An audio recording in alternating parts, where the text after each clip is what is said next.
what an amazing story, and what an amazing journey. Just to see him, just his rise here in America after the break and everything. And we all knew it was going to be great. We just didn't know how great it was, and it's just captured so beautifully. So you got to be so excited to unveil this to the world, right? Oh, yes. Yes. Yeah. I mean, it's a filmmaker's dream to get to tell the story of one of the greats at one of the most important moments of their life, and everything unfolds the way a dream would. So yeah, it's pretty exciting. Hmm. And of course, this isn't the first time you've run across him, but there's something so special about him, and he seems very comfortable and familiar. What is it about him in person that's also so great? Besides his athletic ability. Well, there is a one phrase of Lionel Scaloni, the coach, that said, that every time Leo Messi enters a room, like the rivals feels his presence and the teammates feel the presence, because he has such a special light that you cannot avoid it. And I think that's real. When we did the first interview in Paris, it was the same. Like when he just arrived in the room, everybody just was silent and he just lighted with his presence. So I think he has this special, thing that I cannot really explain, but he definitely can light a room and make a big presence. Mm-hmm. And I think that, just to add to that, the other thing I think that you see in the series that's pretty unusual is Messi is with his teammates in every way, shape, or form. He is, he was an icon when he walked in, and most of his teammates looked up to him and had posters of him on the wall. But yet, when he's with them, he eats with them. He sits on the bus with them. He is part of the team. He very much wanted that to be so, and you can see what sort of a real teammate and family member he is to all of these guys, which I don't think is necessarily normal for a lot of players of his stature. Mm-hmm. Well, and especially with David Beckham, because we see him, who's an icon himself, and just kind of bowing to, well, here he is. He's been through this before, but this is also seems like it's somewhat on the same level, but also somewhat different too. So, did you get that same sense from him as well? I mean, the players, and want to jump in, the players were incredibly honored to be playing with him, but he also was incredibly honored to be playing with them. And one of the sort of coolest things was they all were taking Polaroids. You'll see them in a couple shots in the show, Polaroids of every day of their journey behind the scenes, just goofy pictures. There's a couple scenes in the film where they're just kind of being goofy guys hanging out, And again, this is not a side of Messi that you've seen before, but I think it is as close to the real Messi as anyone can get in terms of the way he is with his teammates. And Juan, did you feel the same way about David Beckham, working with them as well? Yes, I mean, Messi is the star of the stars, right? He's like everybody's person to look at, and even among the football players, everybody's a fan of them. Even in the team, we were talking about that with Jenna. Like all of the teammates are also his fans. They grew up with their poster on their walls. Like it's something. So he's just like such a big star that everybody, it's looking up to him. Definitely. Mm-hmm. Well, and you two, people look it up to what both of you do as well. I mean, Emmy winners and have made some great art and great stuff that we've loved watching, and people think, wow, I want to tell a story too, which is certainly not easy, especially at this level. So, what kind of advice would each of you give to someone who wants to follow in your footsteps and do what you do? Oh, think twice, then come back to it. No, I think, I mean, what an incredible honor it is to be able to tell somebody's story, no matter whether or not they are a superstar or someone who's going through something that could be your next door neighbor, to have that honor and responsibility to do it right. I think the key thing is, especially if you're covering a story of somebody who's so well known, is to not be distracted by the headlines or distracted by sort of preconceived notions, or distracted by the sort of shiny stuff. That at the heart of every good story, or every good story has a heart, and that heart is human and relatable, right? You want somebody, whether or not they're a soccer fan or not a soccer fan, whether or not you want them to be able to take something away from whatever you've made. And so I think identifying those sort of the very human qualities, the very human elements of whatever subject you're covering is the way to success. It just, because you came from a super fast-paced world, doing the news every night, and that must have been incredible pressure, right? Yes, that was incredible pressure of a different kind. And I think one of the things there, you have to, again, you want to make sure that you're not getting pulled just by the headlines, but getting to at least the stories that you take home with you at night are the ones that are really human and relatable. Juan and I both have a background in covering, also aside from news, but we both have done a lot of work in conflict zones. And those, it's, obviously those, this was a joy. This one was a joy for us to bring home at night, because you're not feeling the pain of something in a conflict zone. But the same sort of skill sets apply, because you can very easily get sort of distracted by just like the World Cup or the war that's happening, and forget that you're actually telling a story about a human being or a set of human beings that are going through something on a day-to-day basis. And and what can we sort of learn from them? I think those are the moments that you get so excited about when you're making something, where you're like, kind of relate to that. Like, I don't know how I'm relating to this superstar, but like, I get that. I feel like I feel those emotions. They're familiar to me. Yeah. Well, good for you. I don't know that I could have done all that. Those rough stories have so much of an effect on me, and then that's why I try and keep it positive with all this stuff. We actually talk about that on the show. We talk about that kind of success mindset that you have to not only get in what you do, but stay in what you do. And sometimes it's even maybe tricking yourself, And so I wonder, like, is there something that you keep in mind that kind of keeps you on the right path, even when things are tough or when stories are tough? A responsibility to do it right. Right there, that when somebody has given you, again, it doesn't matter how famous they are or not, but particularly in this case for sure, is that there's a great responsibility to both Messi and his teammates and the Argentinian people and the fans around the world to do this story right. And because there's a lot of ways you can tell the story, and there's not only one right way, but to really be sort of honest and truthful and sensitive and nuanced. And that takes time. That takes time. We all know that sort of you can put out something that's a headline and miss a lot of the nuance in between. And I think that's why you stay up late in the edit room, is to find those moments of nuance that bring out something that makes the story feel real and not like just a tabloid headline by.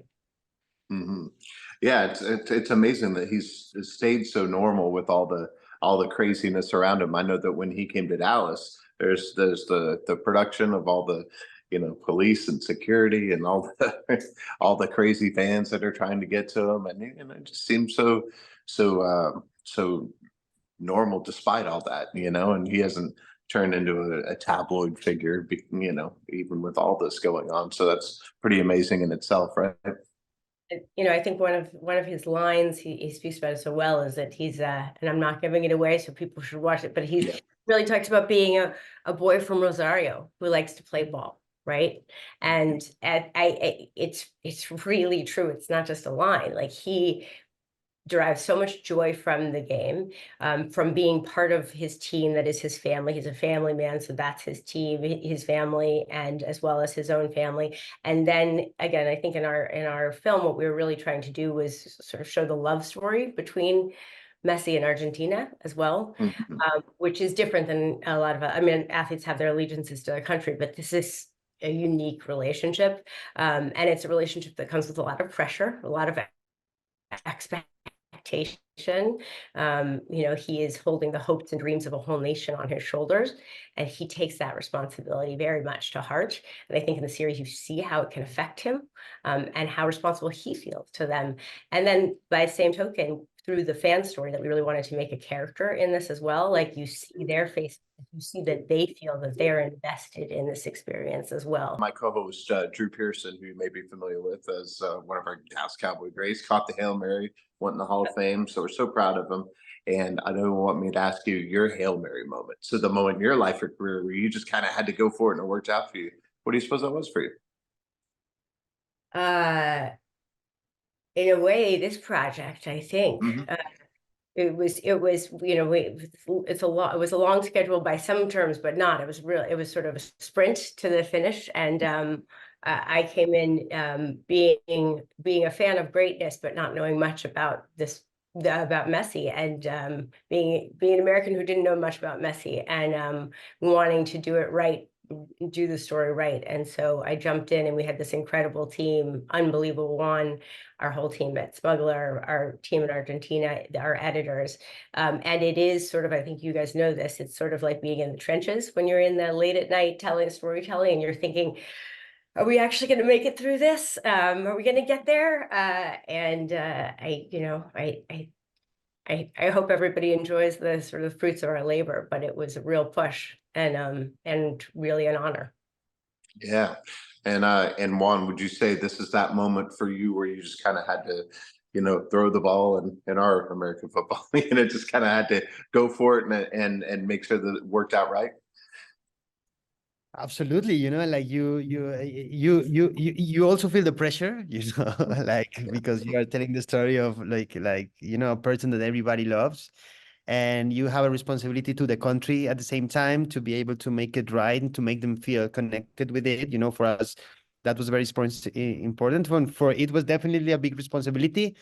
But we have to admit at the same time that we also had a great time, that it was a great experience, you know, that it was just fun to go in the edit room and work with all these talented people, to learn from Jenna, to learn from Matt, from Tim, to everybody on the team who are amazing filmmakers, very experienced, you know, like it was the first time for me being in a series about sports, you know, so I really appreciate the trust that everybody got on the team for me to being able to join it. So I enjoyed it every second of it, you know. I tried to make the best out of it and and really to learn. As a personal experience, I really took it as a great learning experience, and it did a lot to me. So I'm extremely grateful for the whole adventure. Yeah, And that's great. we really didn't know how it was going to work out. So, you know, I mean, we had faith that we had a really strong story no matter what, but like, talk about a Hail Mary when you go into a World Cup, anything, as you guys know well, anything can happen in sports, right? And so it would have been a very different story had it ended up differently. And we had high hopes and high expectations, but there's a leap of faith there, a Hail Mary for sure, in terms of jumping in. Yeah. Did he have any apprehensions about opening up? Because, like I said, there's less known about him because in the best way, because there's nothing really bad to say, right? Indeed. I mean, I think that there's a lot to say about Messi, and there's a lot, you know, that happens about this person. But you know, I think he was extremely generous with us, with his time, with the opportunity to be able to be part of such an intense and special experience. You have to think that, you know, this is a person and a team that are going through the most, you know, difficult quest of their lives, the more challenging moment. They need to be focused. They need to be, you know, keep the intimacy as you see in the film, in the series. So I think it's just extreme generous from his part and from his team and from the team of Argentina to be able to let us in and to be able to be part of it. So they were just great. And I think it wouldn't have been possible to do it without their support. Yeah. Hey, Juan, is there something that you and ask Jenna this when you're gone? Is there something that you keep in mind that keeps you on the right path, that keeps you focused even when things are tough? Hope, I guess. You know, like, I mean, I think in particular with this project, you know, we knew there were challenges. Like every documentary, every endeavor in life has their own challenges, but like we were always very confident that, you know, we were going to pull it off and that it was an amazing story that deserved to be told and a dream come true as a filmmaker. So for me, it was always, you know, like that, you know, that same, I guess, the same energy that Messi has, you know, of like to make it as best as possible. And I think we all connected with that idea honor his story and honor the whole trust of everybody involved. So we always work with that drive in our minds all the time. And one more for you, Juan. What would your advice be to somebody who wants to do what you do and tell great stories? Never give up, as Messi do. Never give up. I think, you know, like if you are in this job or in many others, you know, you face difficult moments, challenges. Sometimes they say yes, sometimes they say no. You have to keep, you know, to find your way. But at the end, you know, if you love a good story and if you want to tell stories and you love people and you're falling in love with this window that it's what we do, to be able to open to jump in these journeys and follow you know, extraordinary people in extraordinary moments of their lives, which is what we are privileged to do. I think you just have to go for it and never give up, you know. And if we have something to learn from Messi, is that. So same applies in our job. I love that. Well, great. Well, last thing then for both of you, I can't wait to see what you do next. You know, I know that we're probably already working on something else, but after saying this, I just want to see the energy and the excitement continue. Thank you so much. We really appreciate it. Thank you very much. Yeah, what will we see from you next? Is there another project you can tell us about before we let you go? Juan's got top secret projects in the works at all times. Yes. I'm currently directing an episode for Mariana Van Zeller's Trafficked on National Geographic, which will be for the next season, which is a great total change of pace from the sports. So excited to be doing that. Good. And I guess, Juan, you probably can't talk about your top secret projects, right? No, I mean, I'm finishing a documentary in Ukraine. Oh, yes. Which is a completely different story that we've been filming for the last 2 years, and we'll be able to release it next semester. And yeah, we have some other ideas on the works. So yeah, hope we can talk about it soon. That's wonderful. Well, thank you both so much for being with us and for your great answers and for putting out this wonderful special. I know people will love it, and we'll look forward to talking to both of you again soon.